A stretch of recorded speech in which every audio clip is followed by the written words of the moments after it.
اللہ رب العزت کی محبت کا ایک اور دل خراش واقعہ۔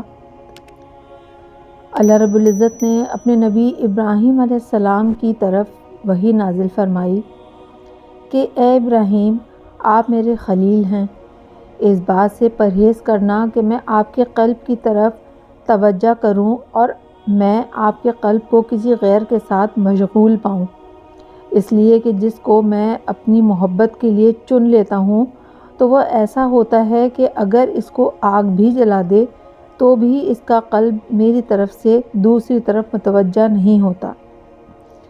چنانچہ زندگی میں وہ وقت بھی آیا جب نمرود نے آپ کو آگ میں ڈال دینے کا حکم دیا۔ تفاسیر میں اس آگ کی تفصیل بیان کی گئی ہے۔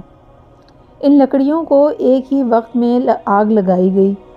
جب ساری لکڑیاں جلنے لگیں تو نمرود اس سوچ میں پڑ گیا کہ حضرت ابراہیم علیہ السلام کو آگ میں کیسے ڈالا جائے۔ بالآخر شیطان نمرود کے پاس آیا اور اس نے سمجھایا کہ ایک جھولا بنا لیجئے اور اس میں بٹھا کر ان کو آگ میں پھینک دیجئے، اس طرح یہ آگ کے وسط میں جا کر گریں گے۔ چنانچہ اس نے جھولا بنوا لیا اور آپ کو اس میں بٹھا کر آگ میں پھینک دیا گیا۔ ابھی حضرت ابراہیم علیہ السلام کا جھولا ہوا میں ہی تھا کہ فرشتے تعجب سے کہنے لگے، اے اللہ، ابراہیم علیہ السلام کے دل میں آپ کی کتنی محبت ہے، آپ کی محبت کی وجہ سے آگ میں ڈالے جا رہے ہیں۔ انہوں نے اسباب کی کوئی پرواہ نہیں کی۔ اے اللہ، ان کی مدد فرما دیجئے۔ مگر اللہ تعالیٰ نے فرشتوں کو فرمایا، تم لوگ ان کے پاس چلے جاؤ اور اپنی مدد پیش کر لو، پھر میرا خلیل قبول کر لے تو تم مدد کر دینا، ورنہ خلیل جانے اور خلیل کا رب جلیل جانے، کیونکہ یہ میرا اور میرے خلیل کا معاملہ ہے۔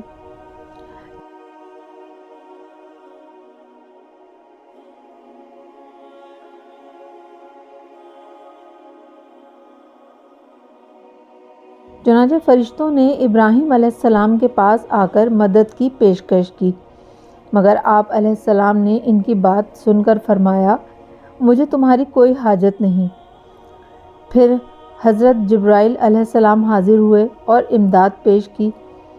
حضرت ابراہیم علیہ السلام نے پوچھا، جبرائیل، کیا آپ اپنی مرضی سے آئے ہیں یا اللہ رب العزت نے بھیجا ہے؟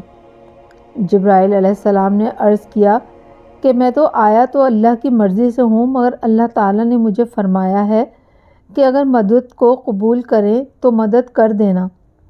حضرت ابراہیم علیہ السلام نے فرمایا، نہیں، جب میرے اللہ کو میرے حال کا پتہ ہے تو پھر مجھے یہی کافی ہے کہ پروردگار جانتا ہے کہ ابراہیم کس حال میں ہے۔